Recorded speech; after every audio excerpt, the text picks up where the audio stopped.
very much, Jill. And you've certainly given us a lot to think about, and many different points. I was writing down notes. I think this idea of Russia as a young country is kind of an interesting thing, because I think a lot of us tend to think, 1991, the Russian Federation was created, and it was a young country, and there was this big hope, and the rest of the world ended Russia. That in terms of order, it was no longer going to be the Soviet Union. It was no longer going to be this command economy, centrally controlled. But then over the years, and particularly through Putin time, there's been this kind of return to the central top-down command economy to a certain extent, but certainly politics. And we tend to think of it as reverting back to either the communist period, or to even before that, the Russian Empire, the strong autocratic. So it's kind of interesting to hear you describe it as a new country, despite all these years of Putin. Yeah, I mean, Putin, certainly, if you were to ask him, he would talk about Russia as an ancient country. Actually, Russia, 1,000 years old, accepted Christianity in the 900s. It is 1,000 years old, actually, as kind of an entity. But it is a modern country because it is not the Soviet Union. It is Russia. It's modern Russia.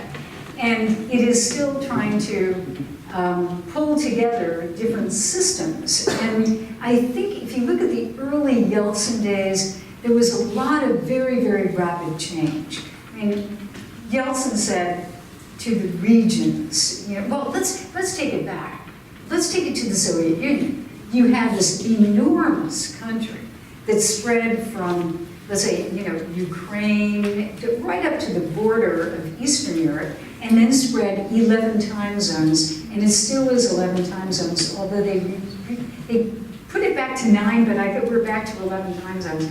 Anyway, 11 time zones, all the way out to the Pacific. So it's an enormous country. And I think it's really important to remember the psychological trauma that happened when it collapsed. All of those countries that were on the periphery and also in Central Asia became independent countries.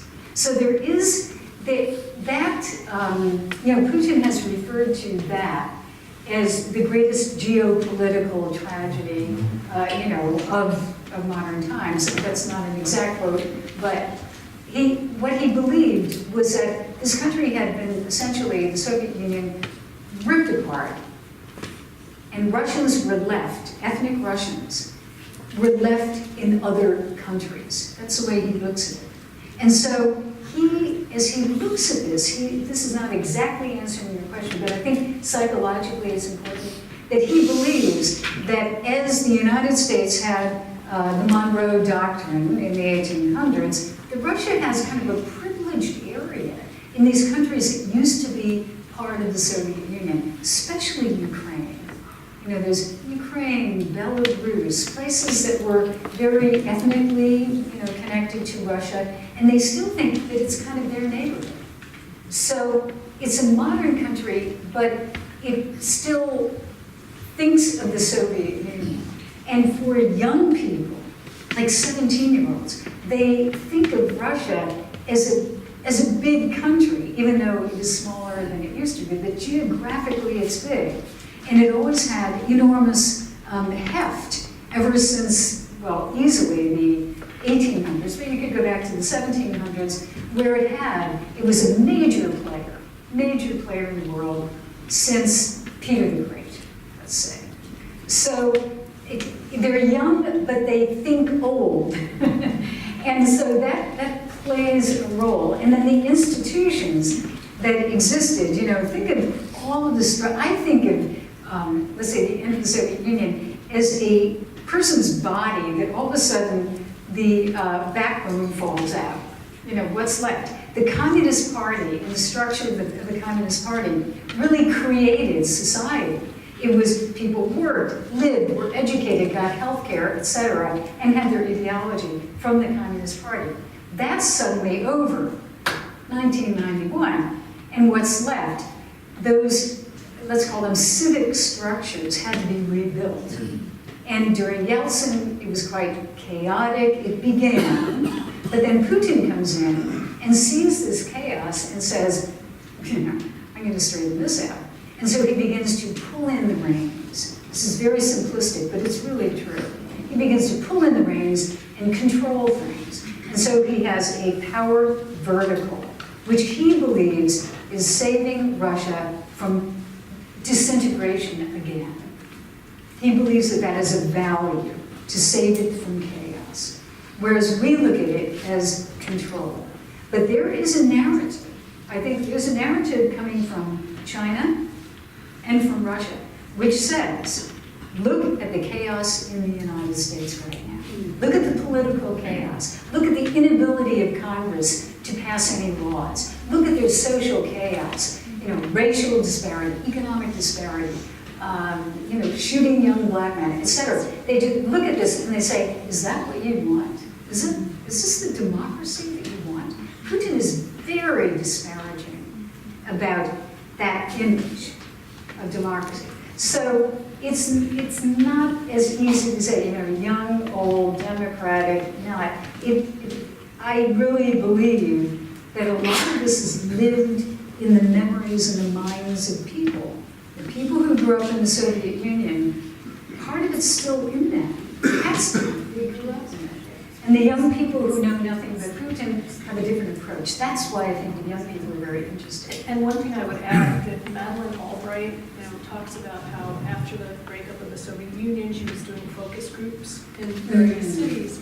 And she remembers a group in Russia where an older man stood up and he said, I am so ashamed. We used to be a great power, and now we're Bangladesh with nuclear weapons. Yes. And so, that pride. Yes. Pride is very important. Was gone. And that's why I think when we call Putin a thug, it is, number one, we just shouldn't do it because we shouldn't call other leaders thugs. I think. It's not useful. Really, unless maybe they're murdering that's weird stuff. But I've been in countries where they boil the opposition in oil. So my rules of being a thug are very low. But I do think it's counterproductive to call them a thug. So we have some questions here. One that kind of goes on from the question that I asked, which talks about, you call Russia a new country. Do you see a change in values between the former regime, then being the USSR, and Russia under Putin today? Oh, definitely. Yeah. Now, values, we have to define what we mean by values. I would say ideology, the communist ideology goes back, of course, to Marx and Engels, and then to Lenin, which was, workers of the world unite, you have nothing to lose but your chains, capitalism is rampant, it will eventually lead to the destruction of the working class, we have to bring down capitalism. It was a very worked out ideology and very, in a sense, scientific.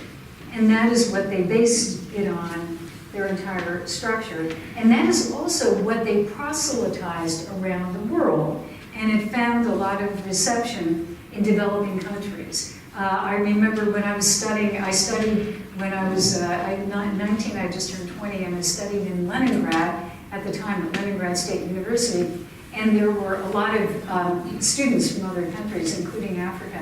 And that ideology, that communist ideology, was actually very attractive. They were coming out of colonialism.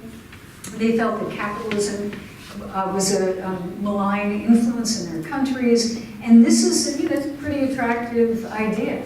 Now, there is no real ideology. There is capitalism, there is business, there is, I guess you could call it, kind of an approach to society. And Putin is trying to put together, I would not call it quite an ideology, but I think it's almost there, which is, let me think how I describe this. Russia is a great country, always has been, always will be. Deserves a role in the world. It is a country with an enormous civilization and culture. It should be respected in the world. And Russia, and this is an interesting part of it, is a moral force in the world. And what they mean by that is Europe is corrupt. Europe is morally debauched. The United States is right behind. And this is all in quotes, but gay rights, etc., you know, this is moral depravity. And Russia is the moral force in the world, a pure country that can be a beacon. This is used politically by the Kremlin. It also has resonance in countries, Africa, some in Asia, who do look upon, you know, modern, let's say, diverse, modern European and American society as debauched and decadent.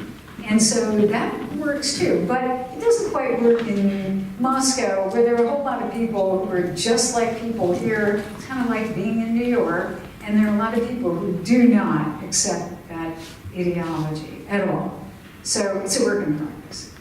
So following on this question about ideology and values, there are a few questions here that kind of ask about Putin's intentions. So do you think that he has the long-term interests of Russia in mind over his own power and that of his oligarchs? Right. And then it goes on, as assassinations in England, interfering in the U.S. elections, things like this. Yeah. But that is so always the question about whether he is thinking long-term or he's just thinking about his own power. Yeah. You know, and I'm intrigued about that first part about is he in it for himself or for Russia? I think on one level, Putin comes from Leningrad. And having spent quite a bit of time in Leningrad, I studied here for almost a year, twice. It was kind of broken up, but a total of about a year. And we lived in a dorm, and a lot of times we didn't have hot water. And it was pretty authentic. I had a lot of Russian friends. And it was pretty authentic for a foreigner. It was a pretty authentic experience. I think that Putin, as a Russian, does not want Russia to suffer the way it has suffered. I think that he remembers, you know, his father was shot up at the front during World War II. His mother almost died of starvation. What would have been his older brother, if he were still alive, died probably of dysentery, nobody really knows, and is buried in a massive common grave in Leningrad, now St. Petersburg. So this is a personal history. And I think Vladimir Putin does not want that. Remember the siege of Leningrad, this is why that all happened. Siege of Leningrad, in which practically 1 million people starved to death or died at various reasons. So he doesn't want that to happen again. And I think he is also never again for the country to be invaded or demeaned by other countries.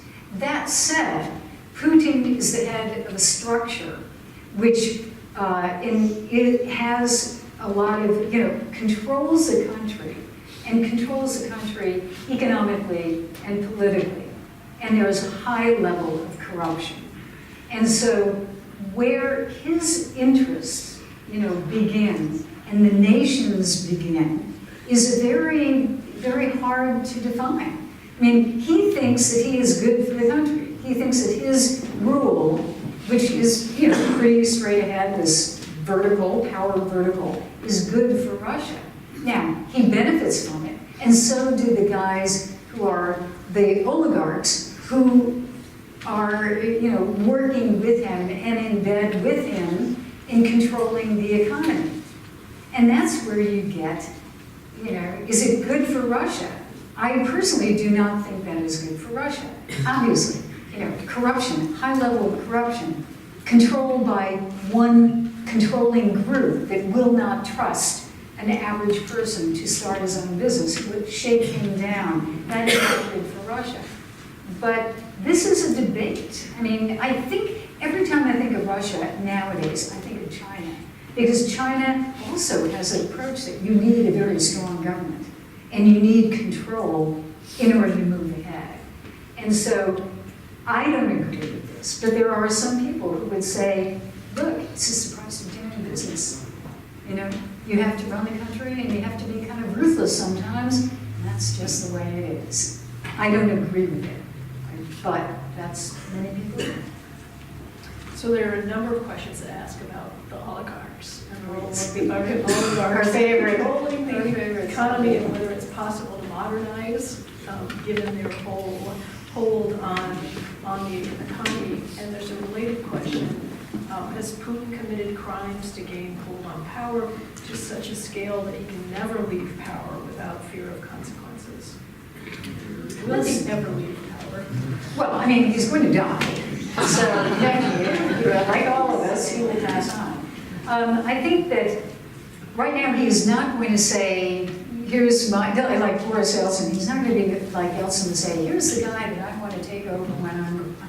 Because he has 6 years to rule. So he would be a lame duck, and that would be crazy. So he keeps people guessing about who will be in charge.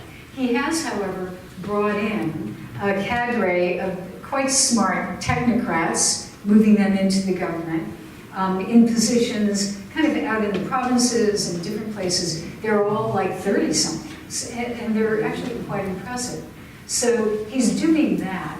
But will he ever leave? I think at this point, he feels that he can't. I think he feels that the enemies of Russia would take advantage, and he has to keep his hand on the tiller as long as possible.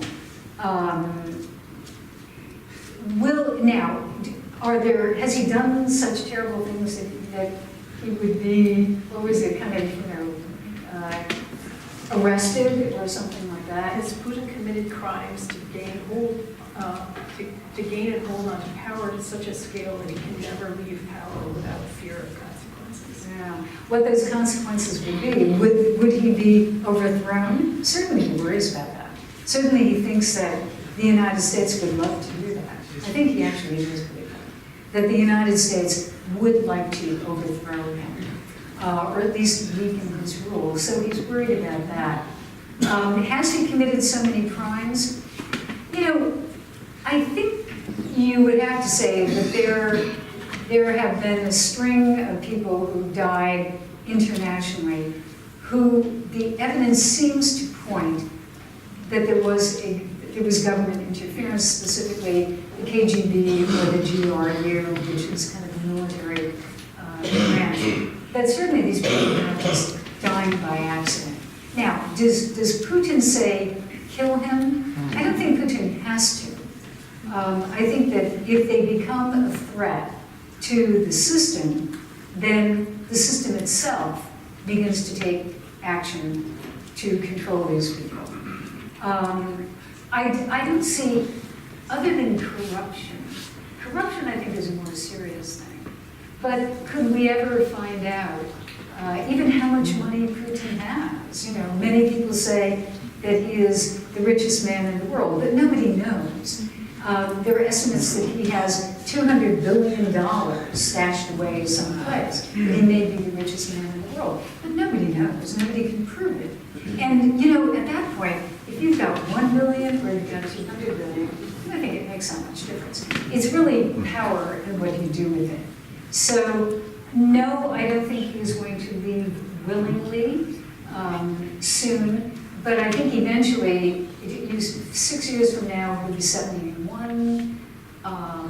He's vigorous, you know, but he technically has outlived the lifespan of an average Russian man. So would he want to step aside?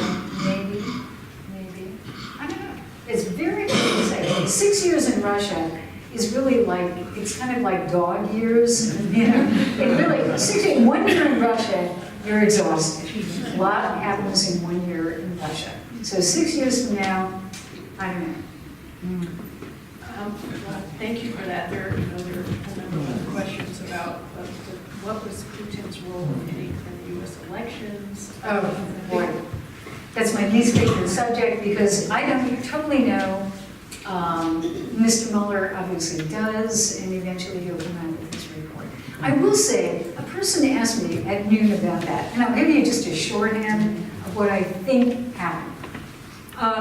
Going back to the Soviet days, and Margot, you know this quite well, the Soviet Union was interfering in our political system way back, you know, in the 1960s, even the 50s. It was doing this always. Under the Soviet Union, under the communists, they were trying to exploit divisions in society and use them to their advantage. So you had, back in, like, when I was a student, you had certain student organizations that were funded by the Soviet Union that would have protest demonstrations, you know, pay to have these organizations have protests on the streets, and it looked like they were Americans. Does this sound familiar? But they actually weren't. They were, at one point, it was anti-nuclear weapons in Europe, when the United States was putting nuclear weapons in Europe, and the peaceniks, if you remember that from that period. So this has happened for a long time. That, I think, is part of what the Russians were doing. It's what they always have done, going back 50 years, okay? Then you have, let's call it the KGB spy part of it, which is the KGB wants to get information on what is going on in the United States and hopefully kind of stir up a few things along the way. So they were involved, and I have very little doubt about this, involved in stealing the emails of the DNC. I do think that WikiLeaks is, there's no question in my mind that Julian Assange is part of this system. Maybe a long time ago when he started out he wasn't, but there's no question to my mind that he's involved in this by revealing those emails in a very highly choreographed, timed, Right at the beginning of the Democratic National Convention in Philadelphia. yeah. So there was that. Then there was, I would call it the PR side. That would be RT television, the Russian media, etc., which were, at one point, this would be cranking up the propaganda machinery, which has existed. Initially, I do believe, I do ascribe to the theory that it was to harm Hillary Clinton, who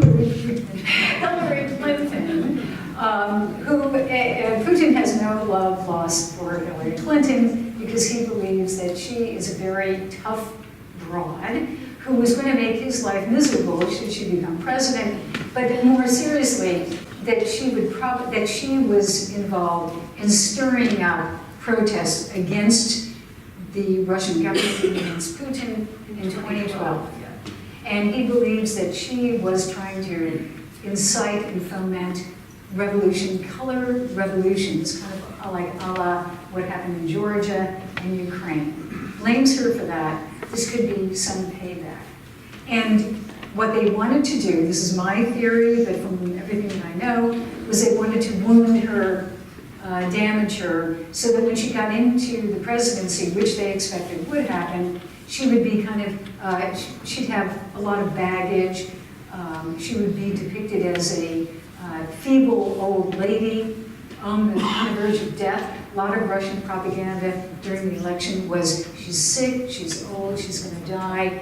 And remember when Hillary fell, there was a moment when she fell, that was absolutely used by Russian propaganda, played over and over and over again to say that she is about to die. I'll give you one example. You know, I don't want to go on, but this is a very good example because I do follow propaganda. It's one of the areas that I do, you know, I try to have some expertise. So there was a video of Hillary on the plane where she was talking to reporters, and somebody asked her something, and she wanted to say, kind of like, oh my goodness, who knows? So a lot of us kind of go, who knows? So she did that, and she did it in kind of a funny way. She went like this.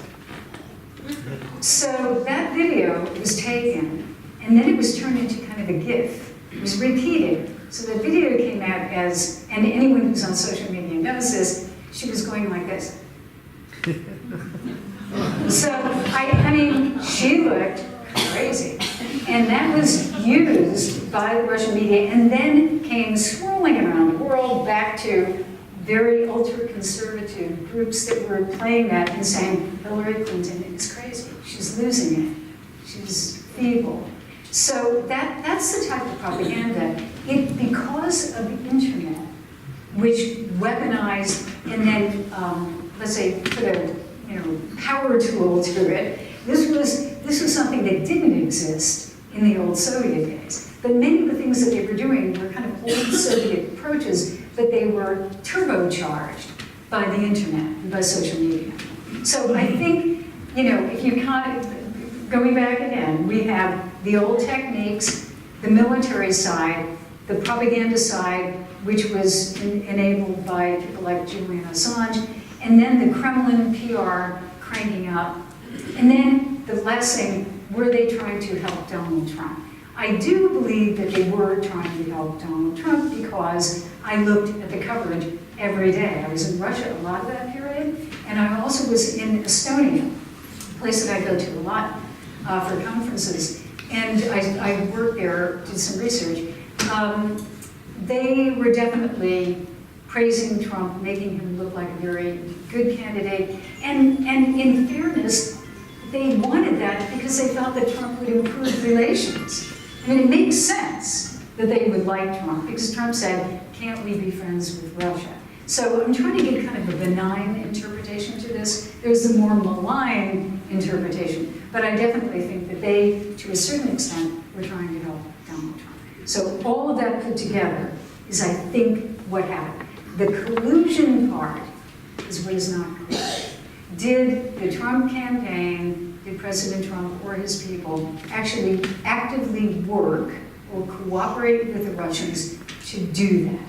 And that's the missing link. I do not know, and I think that's what Mueller is looking at. So that's a shorthand, but. Great, thank you. Now let's change gears completely and go into some foreign relations. What does Russia think of China? A huge population, a very long border, modernizing rapidly, making more progress than Russia. Yes. So what's the state of Russia's relationship with China? Does Russia want to emulate China? But it's a really excellent question. I think it's key. I think Russia looks at China, they know very objectively that China is moving ahead. China is the power to be reckoned with in every way possible, economically, development, tech, etc. In recent years, and I'm thinking from Ukraine, the incursion into Ukraine, 2014, when the West turned against Russia and began instituting sanctions, Russia turned to China even more and depicted them as kind of allies. And they turned, and I also was in Moscow at this period, where they said, we don't need the West anymore because we have this ally, China. There was even a period at that point where credit cards, some of the major credit card companies were not working with Russia because of the sanctions. It was a real period where MasterCard, Visa, et cetera, were not doing it. And the Russians were actually saying, don't worry, we can use Chinese credit cards. That didn't last very long. But they actually were saying that. So I think they think of themselves as suppliers of energy. It's a lucrative market for them.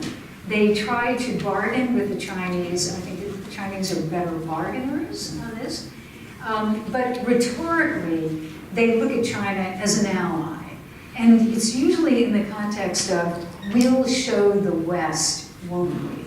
It's kind of the undercurrent of that friendship. On the other hand, I think that they fear that China is much more economically powerful and really militarily powerful too, when you look at what China is doing right now. So I think there's quite a bit of fear that they might be left behind. I was mentioning this today, I just finished writing an article for the Wilson Quarterly, which is a publication of the Wilson Center, on artificial intelligence. It's a whole takeout they will have in May on AI. And I did an article on AI and Russia. And it's being edited right now. And you can see, China spends a lot of money on that. So does the United United States. And Russia is trying to, but this kind of top-down approach is kind of bedeviling them in that too, because they want the government and, let's say, the military to develop it top-down. And I think it's going to do something. I mean, they have some very interesting weapons, but ultimately, if you want, AI has, it's dual use. It's commercial and it's military, and the commercial is where they fail because they can't seem to commercialize their intellectual knowledge. They're very good theoretically, they're not very good at creating companies from it. So, yeah, China, I think, China, for all of us, will be the factor going forward. How about the United States? Does Russia want better relations with the United States? That is an excellent question. It's not a simple question. I think the Russian people do want better relations with the United States. There's no question. They want their kids to be able to travel, maybe even study here. They look at the United States as a place of innovation and, companies and where you can do well, etc. But there's also a little chip on the shoulder because we do throw our weight around. And that's why you have those comments by Putin talking about egotistical countries and egotistical thinking and exceptionalism. He didn't say American exception. He said that today. He didn't say American exceptionalism, but that's what he meant.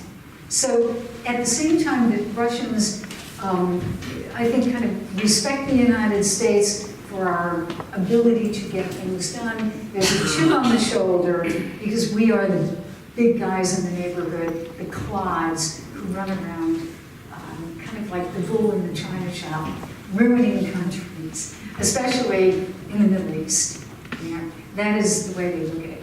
Now, what does Putin want? That's what I am in a group, oddly enough, that will be meeting in Washington tomorrow. I will fly there tomorrow morning, and we begin our meetings. And this is a group that is trying to stand back. It's what you would call a track 2 group, not like first-rank diplomacy. It's a track 2. It's like civilians and former military, State Department, academics, etc. And what we're looking at is, why do we care about Russia? Things have gotten so bad. Maybe we just kind of reevaluate. Let's start from scratch. So why do we care about Russia? What are our interests, the United States' interests? And do they coincide with Russia's or not? And what we're trying to do is not take the usual approaches. Golly, can't we just get along? Isn't there something we can work at? Yeah. So what? So what we're trying to do is stand back and say, what are we trying to do in the United States as a nation? And where does that intersect with Russia? And are there things that we can work on? Are there other things that we may have to just kind of look at Russia as a force that is not going to go along with the international system the way it is, which the Russians would argue, post-Cold War approach to security is essentially defined by the United States, and they're not going to go along with that. So where does that leave us? We have a different approach to the security system in Europe, especially in Europe, let alone around the world. So I think the verdict is out. I don't think they want a war. I do not think they want a war. And I don't think they actually want any type of military confrontation or anything like that. Because we have too many nukes. This is very, very serious. But I think they want to challenge our leadership. So there's a perennial question about who lost Russia in the United States. Yes. And just yesterday, there's a piece in the New York Times that's arguing that the Russia experts in the U.S. administration going back for X number of years, State Department, National Security Council, had this very confrontational approach to Russia, spreading democracy and essentially it's their fault that we're in the situation that we're in now with such poor Those relations. Americans. Those Americans, yeah. Right. So my question is, do you believe that, in fact, we are the cause of the state of the relations? And in fact, does Russia want better relations? I mean, was Russia ours to lose? That is a question that every time I go to a conference on Russia, that's the question. I mean, it's like, whose fault is it that we're in this pickle? I do not think it was those experts. That is too simplistic, and it may be a nice subject for an article, Right. but I don't think it doesn't capture it. If there was any fault, here's what I'd say. You had, the Soviet Union collapses, and at that point, NATO exists, the Warsaw Pact no longer exists, and you have the question of security at that point in Europe. It was really before ISIS and before, like terrorism. It was not really on the agenda at that point. So what didn't happen, and I blame both sides for this, is that we did not bring, and maybe I blame the West a little bit more, but we did not think out of the box to include Russia. Very specifically, how do you include Russia in the security structure of Europe and the United States after the war, after the Cold War? We invited, or at least we said, Russia would be welcome in NATO. Mr. Putin actually said at one point, maybe Russia could be part of NATO. But that was kind of short-lived. And I think that, Putin really feels that he was ignored by the West and demeaned by the West. And also, remember, he was coming from the big, bad Soviet Union, which is a very massive power in the world. The whole world had been defined by the Soviet Union and the United States. And then all of a sudden, that doesn't happen. The mentality of Russia was we still are the Soviet Union. We deserve to be here. We deserve a major role. And what we said was, no, you are a weakened power. And all those parts of the Soviet Union that are now independent countries, the Baltics, Latvia, Lithuania, Estonia, Georgia, Ukraine, Belarus, everything now, they're independent countries. Central Asia, Uzbekistan, Kazakhstan, etc. It's no longer the Soviet Union. And we said, you cannot control the lives of those countries either. So Russia had to define, where does it fit in? And I think that is the problem. We never really did define it. And Russia felt that it was insulted and demeaned and ignored. So that is, I think, what we had. We took our eye off the ball. I remember, I'll tell you, I was in Moscow as a bureau chief from 1997 and to 2006, but I was going there a lot in the 80s and the 90s. And I remember thinking in the early 90s, maybe I ought to just give up on Russia studies and my expertise, because you know what, it's just going to become another boring country. It's going to be Belgium, No, it's never going to be Belgium. Russia is never going to be a small European country. It thinks it is big, and it's right. It's influential, and I think always will be. So we took our eye off the ball, thinking they don't really matter. They had some nukes, but we're doing agreements on nukes. And the Russians were kind of sitting there thinking, they're ignoring us. When we're strong again, we'll show them. And I think that is what Putin is doing. I think he's saying, in fact, he literally has said that. In a speech, that March speech, he said, you didn't pay attention then, pay attention now. That's a quote, pay attention now. So that's the way he looks at it. So we have time for one more question, and there are a couple questions here about the youth and sort of the future of youth. Do young people hope to leave Russia? do you see the youth in Russia supporting Putin as a leader, or how likely is it that Putin will, that youth will find their aspirations under Putin, or that Putin would find power among Russian youth in order to sort of continue to be the vanguard into the future? He's trying to. I mean, the Kremlin during this election did a lot of outreach to young people, and they've created another youth organization. They used to have an organization that existed, which was called Nashi, and Nashi really doesn't exist anymore. There's another one that's kind of similar, and they try to invite youth. They can come, young kids can come. They can invent apps on very nice computers. They have a beautiful building in downtown Moscow. They're concerned about the young people, and I think rightly so.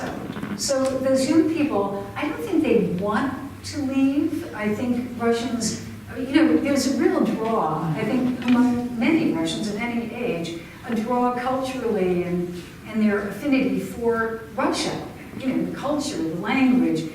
Russians like Russia. It's their country. It has a real appeal. So I don't think people always willingly go. Usually, there's either people, have to go because they're suffering persecution, or they feel that it's better and they can't, they can have a better life in another country. But the people in those tens of thousands in Silicon Valley are not necessarily becoming Americans. A lot of them are still Russians. So they have an idea that maybe they will go back. Not everybody, but a number of them told me they want to go back. But when is the question? Because they know that right now they can't do in Russia what they're doing in Silicon Valley.